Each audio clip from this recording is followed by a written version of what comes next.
మీరు పెట్టారు అన్నారు పార్టీ. ఇది పెట్టని పార్టీ, ఇది పుట్టిన పార్టీ, ప్రజల్లోంచి పుట్టిన పార్టీ. మేనిఫెస్టో ఎప్పుడు రిలీజ్ చేయలేదు. మేనిఫెస్టో ఒక 2 రోజుల్లో రిలీజ్ అవుతుంది. నా ప్రచార పేరు ఎప్పుడు స్టార్ట్ అవుతుంది? అయితే ప్రచారం స్టార్ట్ అయిపోయింది. అబద్ధాలు చెప్పాలంటే ప్రచారం కావాలి, నిజాలు చెప్పడానికి ప్రచారం అవసరం. నిజాలు వెళ్ళిపోతాయి, నిజం చాలా ఫాస్ట్గా ప్రయాణం చేస్తుంది. అబద్ధాలను కల్పించాలి, అభూత కల్పనలు చేయాలి, ఇవన్నీ కూడా మాయమాటలు చెప్పాలి.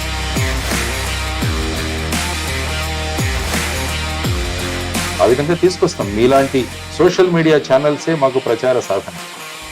కాబట్టి ఇందులో జైత్ర టీవీ కూడా మాతో సహకరించాలని మేము కోరుకుంటున్నాం. మన ఇద్దరం కలిసి జైత్ర యాత్ర చేద్దాం.